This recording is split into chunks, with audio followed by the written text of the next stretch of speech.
This is not necessarily for sale, but if I were to get an offer that I can't refuse, of course, I would sell just about anything, including the clothes I'm wearing right now. Gave me enough money. I wrote down some specs out of brochures on Rivieras and this V6 engine, and it turns out that the 3800 Series 1 supercharged from 1991 has 205 horsepower. This particular Riviera doesn't have a supercharger. It's a Series 2, and it has exactly the same 205 horsepower. Of course, the Series 2 supercharged has 240 horsepower. So the supercharger definitely makes a difference.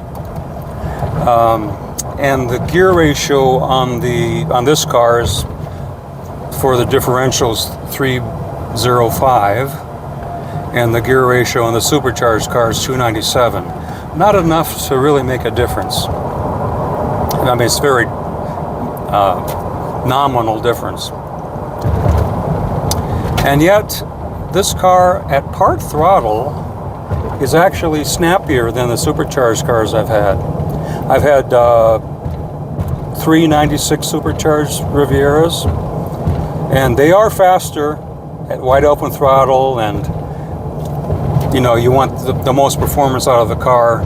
There's definitely a difference. But for just part throttle around town, this is actually more responsive than the supercharged cars.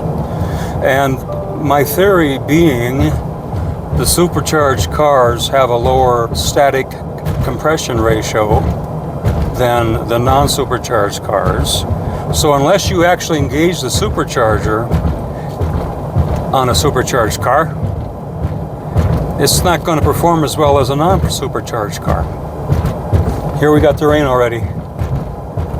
So, just a little thing.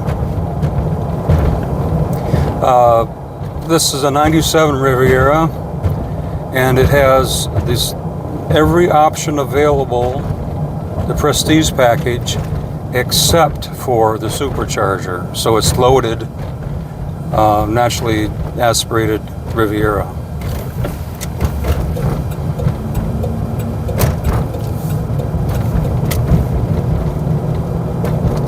I really like it.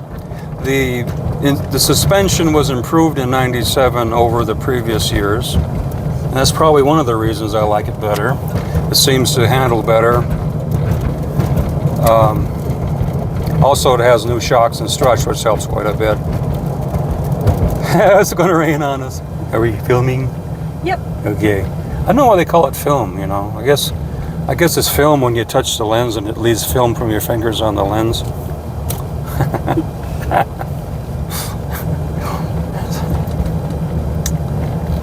So, you know, it's the monsoon season and it could rain on us.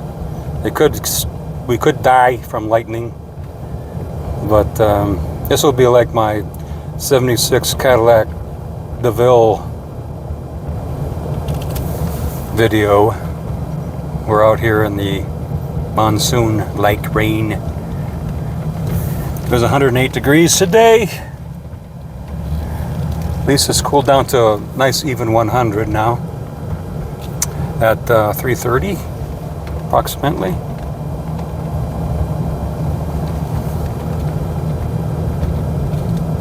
We had planned on doing this, it's more closer to 6:30, but by then maybe the rain will be more widespread, and so we're trying to beat the rain basically. We're going to try to beat the rain here. It's going to rain on us real soon. Anyway, I'm going to point out the flaws on this Riviera, 1997 Riviera, which I love, 85,000 miles. We're going to start out with the aluminum hood. And what we got going on here, a little bit of corrosion. A little corrosion right here. Okay. Some scratches. Bumper scratches. Yeah, right here. Yeah. And let's see gonna give me the right uppercut. Up. Alright. There we go. Right-handed. Bam, bam, bam. Alright. I'm not going to point out every little thing, but just going to give you the big stuff. Here we got a little bit of scraping going on right here. And if you can get kind of an angle, you can see this little crease here. You see that? Okay.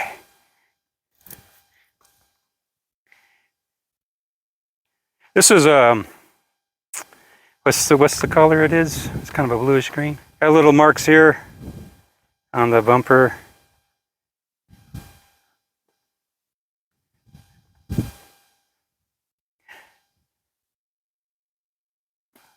A little bit of scrape right there. Kink, kink, kink. That's about it. It's not a rusty car. It's very beautiful underneath. I'll show that to you sometime in this video. The interior is beautiful. The leather seats are very nice. So this is a fully optioned car, except it does not have the supercharger. It has the heated seat, has memory seat. It has the sunroof, which is cool. I just feel that every time I've had almost 90 cars now, and with every car I've ever owned, with every gas tank I've ever filled them, I've calculated the gas mileage. I don't guess. I know what the gas mileage is on all my cars. At least for a while. I might forget it, you know, after a few years. But today, this is strictly in-town driving. I got 20 miles to the gallon, 20.59 in fact. Usually I get between 19 and 20 around town. I do have the cover, but I've taken it off for the purpose of this video to show you that the rocker arm cover gaskets have been replaced. This upper intake plenum has been replaced, made in the USA. Looks like this, you see this emblem here? Maybe somebody will recognize it. I think it's Wagon. I think Wagon intake manifold company made it. I'm not sure. Anyway, one of the weak points of this particular design, this Series 2, is the EGR goes up through the bottom of the plastic upper plenum, and sometimes they warp, and it causes problems like coolant links into the intake system, and you lose the coolant, you don't know why, and it goes out basically the exhaust. So that's been taken care of. The person I bought this car obviously had a problem with it stalling, and he replaced the coils. He replaced the ignition control module. He replaced the crank position sensor. He replaced the cam position sensor, and he got a different wiring harness for all that system. And when I got it, it had the same problem. It kept on stalling on me. And at first I thought it was a heat-related situation. I took off the ignition control module, and it was a used one that he got out of the junkyard that someone had written, the junkyard personnel had written. It came from a Chevy Malibu or something. So I know it was used, but it was so pitted on the underneath that when it interfaced with the heat sink, it had air gaps, which would cause it to overheat. So I said, I can fix it. So I got a new one. I put that film of grease on there so it mates perfectly and fills up all the little discrepancies and little roughness in the heat sink. And I drove it for a while, and it stopped again. So I switched out a used ignition control module. I drove it for a while, and it started doing it again. So I got another new one, and what happens is once it cools off, I can start it and it'll run fine. So I'm thinking it's got to be heat related, right? So I got another new one, and it happened, and that time it cooled off for hours and never started again. So I started doing more research, and it turns out that a cheap coil or a malfunctioning coil can cause it to burn out, the module to actually burn out. So I discovered that he did put new coils in it, but they were no name brand Chinese pieces of crap. So I got old AC Delco coils, and so far, after several weeks, it hasn't caused a problem since. So, and I do have a couple ignition modules in my trunk just in case it ever does it to me again. So at least I can get it home. But so far it's been good. So hopefully that'll take care of that problem. What else? So even people who are well trusted on the internet, you can't always trust them, you know. Maybe I'm lying to you. You never can tell. I'm going to show you one of my favorite features on a car. Gorbachev, show me your cup holder. Cup holder. This is a true American cup holder. No communist cup holders here, but they're rather shallow, kind of like some politicians, you know, rather shallow, but better than nothing, right? So,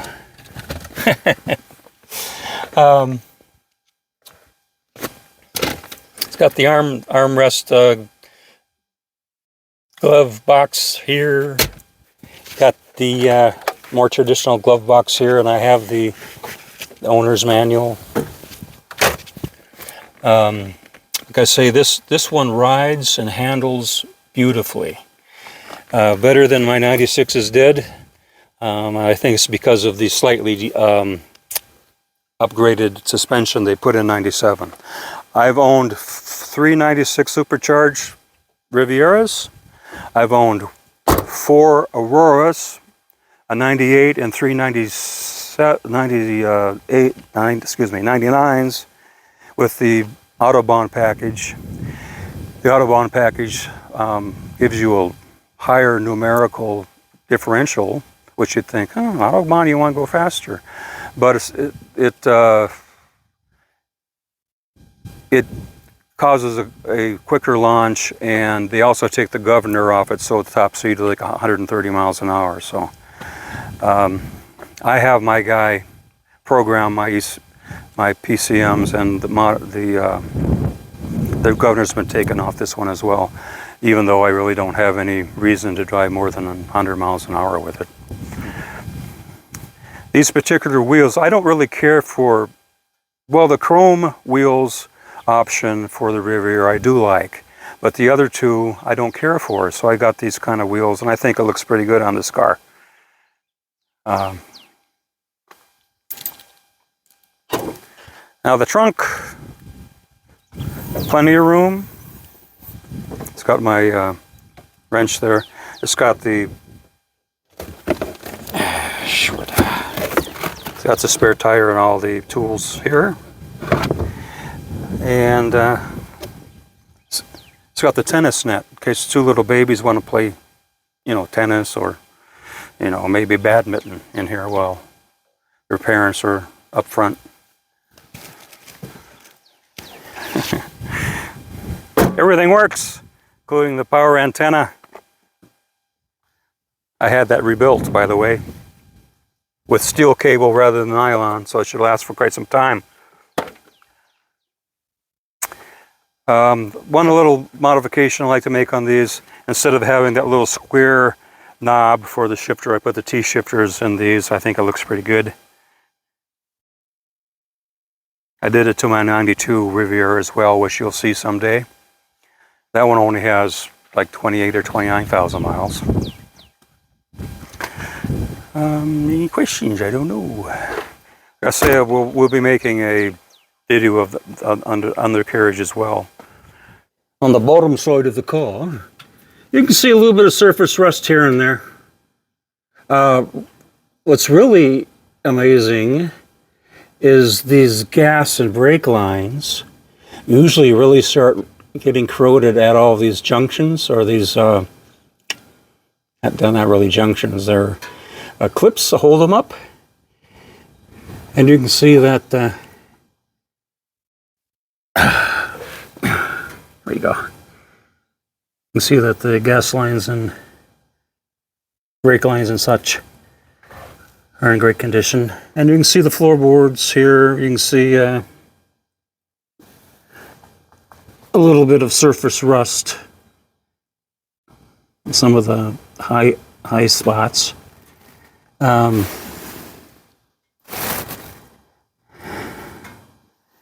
Looking at the rockers and everything, very solid. The water plugs.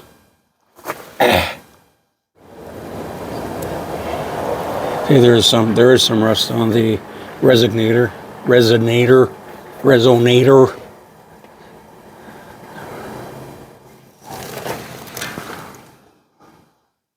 Like Scotty Kilmer would said, nice and solid.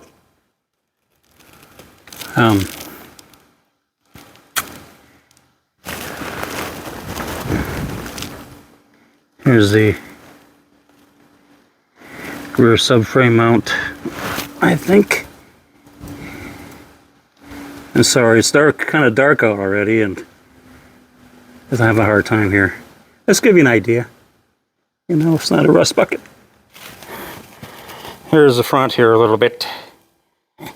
See, the subframe looks good. Got some little bit of surface rust here.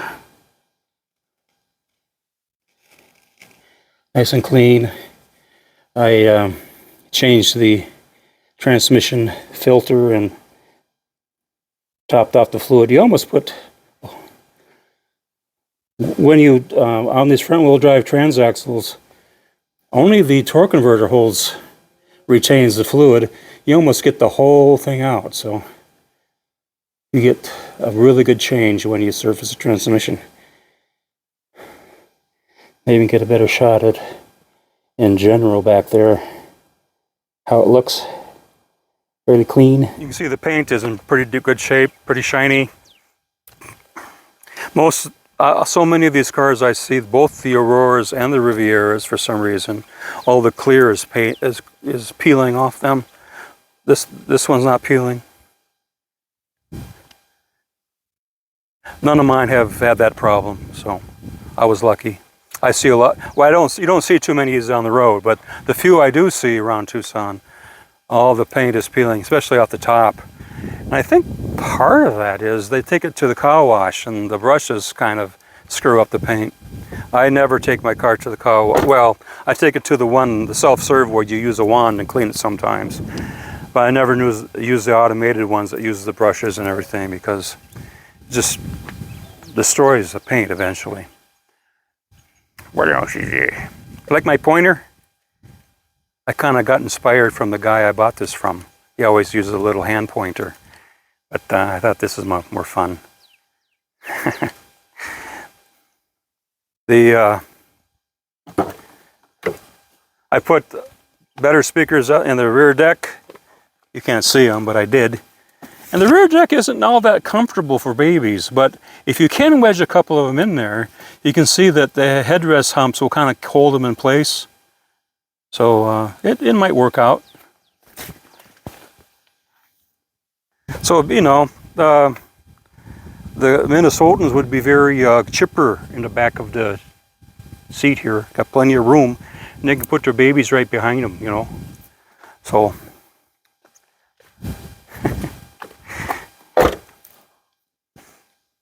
can't think of anything that does not work. I know I don't work. That's because I'm retired. But the car, everything works.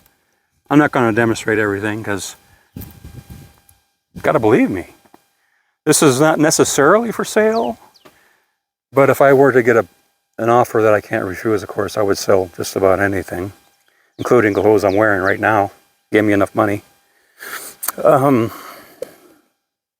I've thought about maybe painting the car, because I'm a spray painter. I haven't painted a car in over 20 years, but it's like riding a bicycle. Once you forget, you never learn how. And but I think, no, why? It's a nice driver. It handles beautifully. Everything works. It's comfortable. I'm not going to worry about it. No, why? If somebody wants to repaint it, they can. I would just enjoy it as is. And I know everybody likes the supercharged cars. There's a couple of downsides to those. One is people who own them beat the crap out of them. And number two, you have to use premium gas on the supercharged car. Well, you don't have to. Some people try not to, but it basically affects the ignition timing, so it takes away some of the performance because the anti-knock system will retard the ignition timing. And what's the point? You bought the car for performance, put premium in it. If you don't want to worry about performance, buy one without a supercharger. Put regular in it, get 20 miles a gallon around town. So, I only drove it on the freeway once, and I got 28 miles a gallon. Next time I drive, I'm going to try to shoot for 30. So let's see what happens. I don't know if you ever seen the movie World of Worlds, not the Tom Cruise one, the one that was done back in the 50s. And the shape of these mirrors kind of remind me of the little Cyclops eyes that they had on the spaceships. So this is my World of Worlds mirror.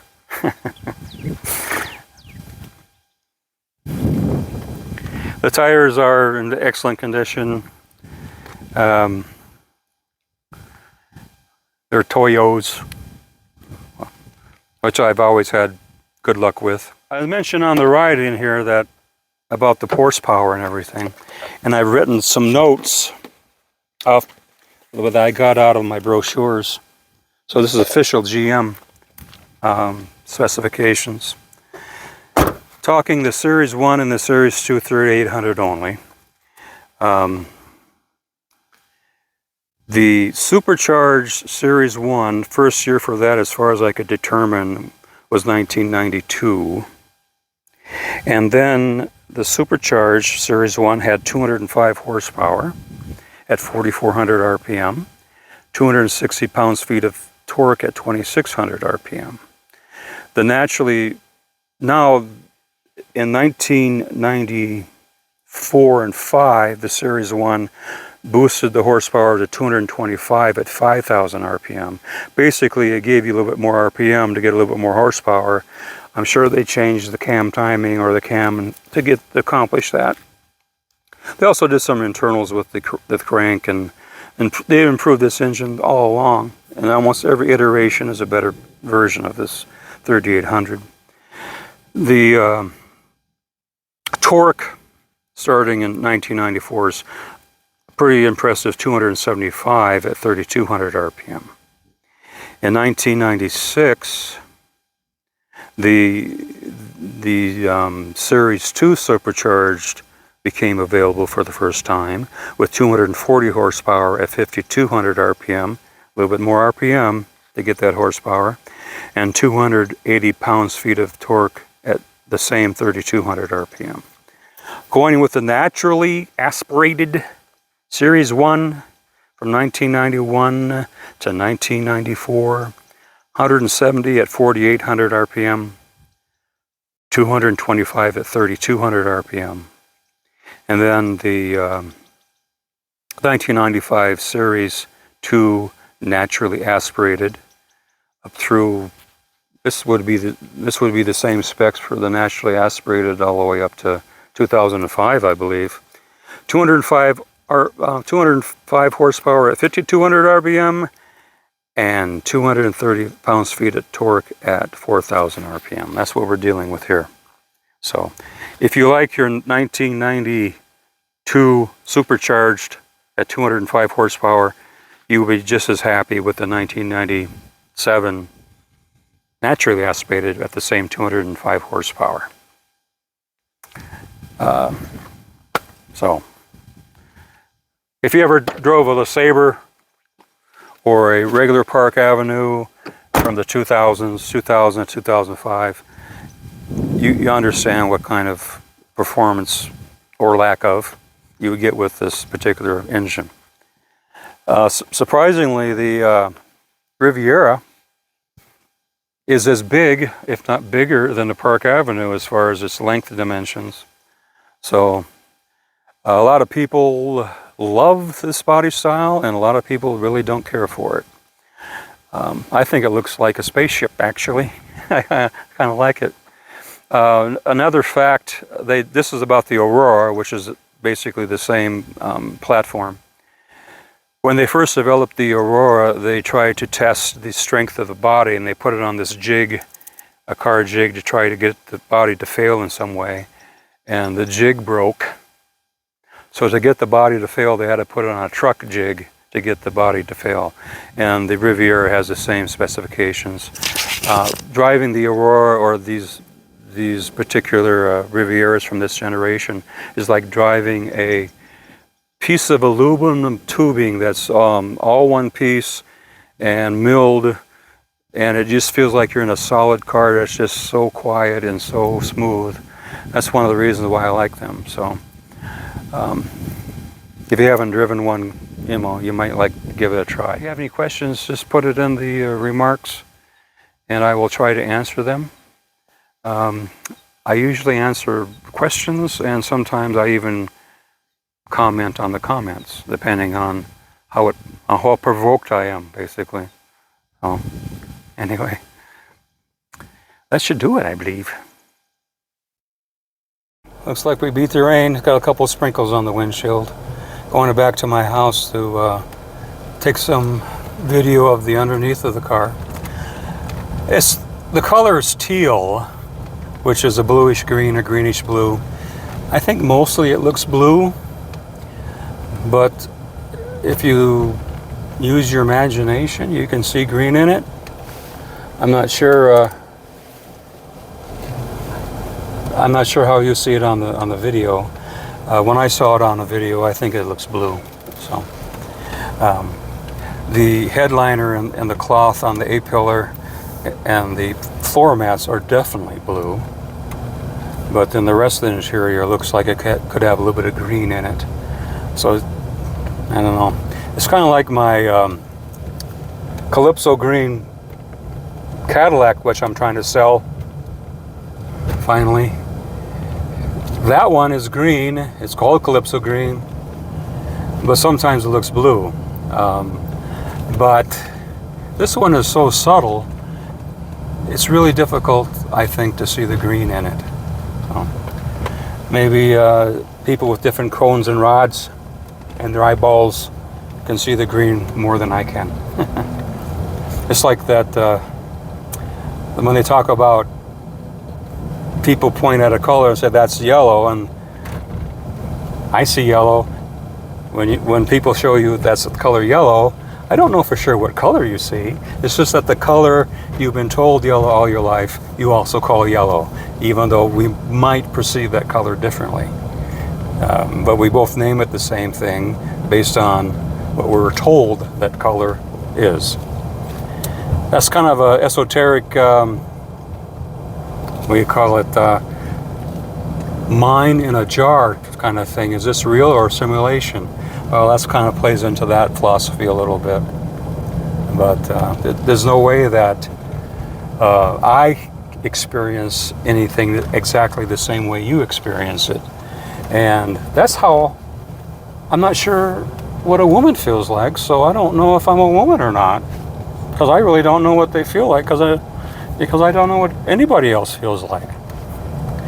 Maybe I can feel like I want to be a woman, but there's no way I can say that I feel like a woman. It's impossible.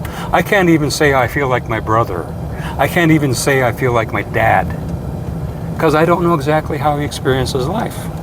I don't know how anyone else experiences life.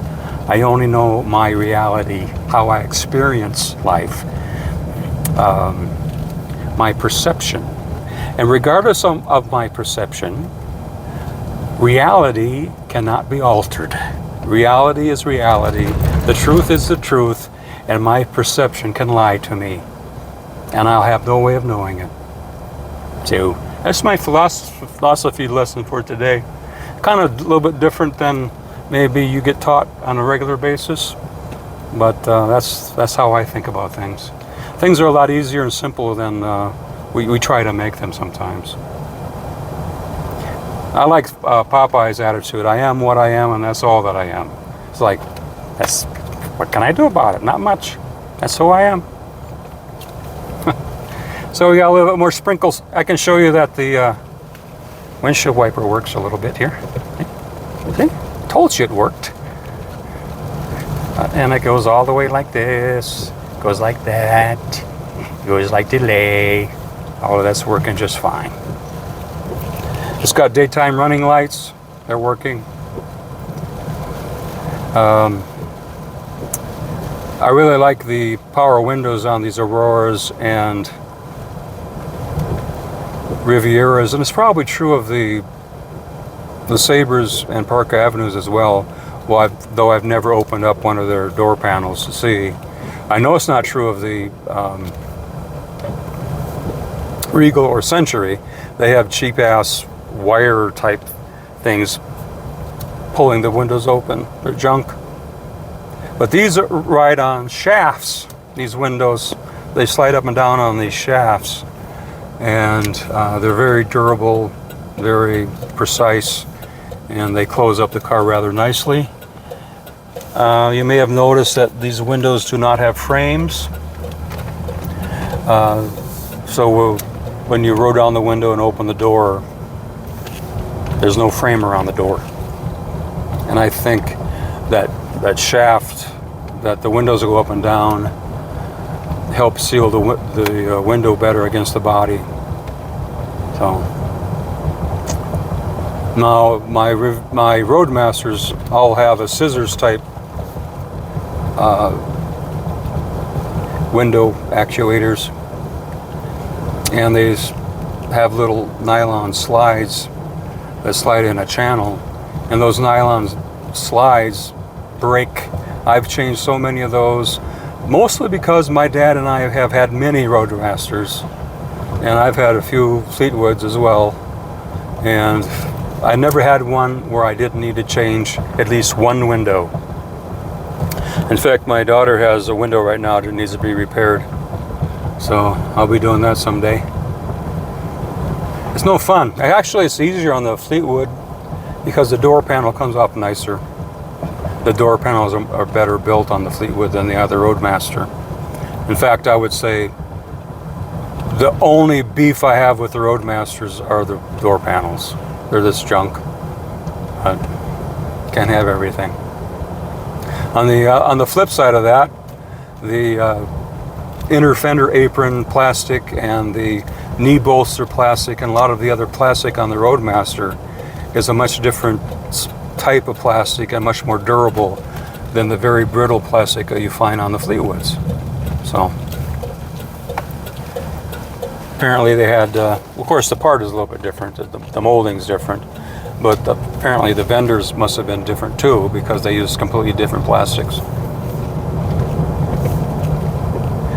So this is probably the most boring one that I ever made because I'm filling up with a lot of these details that a lot of people don't care about, but hey, I always say that a person who sells a car should know more about the car than the person buying the car.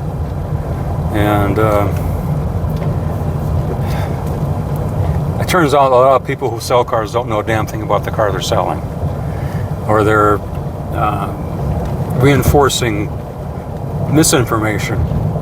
They take other people's word for it.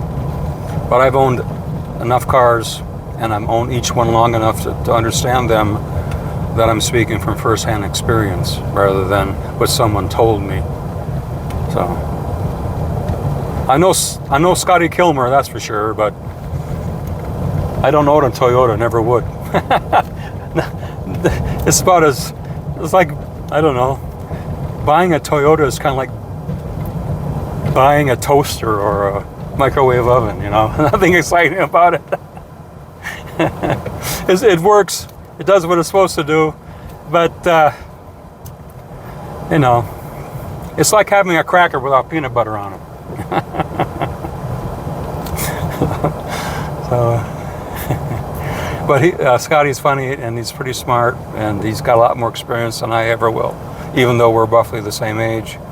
You know, he's worked on cars for a living all his life. To me, it's just a hobby. But I know more about the cars that I'm selling than a lot of the flippers that you see on YouTube. One of my pet peeves is on 55, 6, and 7 Thunderbirds. Those little hash marks on the front fenders of fake louvers. I would say 40 to 50% of the cars that I see online have them mounted upside down. It drives me nuts. It just bugs the crap out of me. And every time I see one, I said, nice car, too bad you don't know how to mount the fender louvers, they're upside down. I have a little link to a tutorial how to mount them properly. It's really simple. You turn them 180 degrees and you put them in that way. I've actually seen 3 different cars where one side is mounted correctly and the other side is mounted incorrectly. And despite what a lot of people think, you cannot put a right-hand part on the left-hand fender. They will not fit. The slant is completely wrong. But you can turn it 180 degrees and mount it incorrectly. So when I see a beautiful restored 57 Thunderbird and they have those louvers on there wrong, it's like, I wonder what else they screwed up when they restored that car. They can't get that right. I don't know what they did to the rest of the car. So, comment below.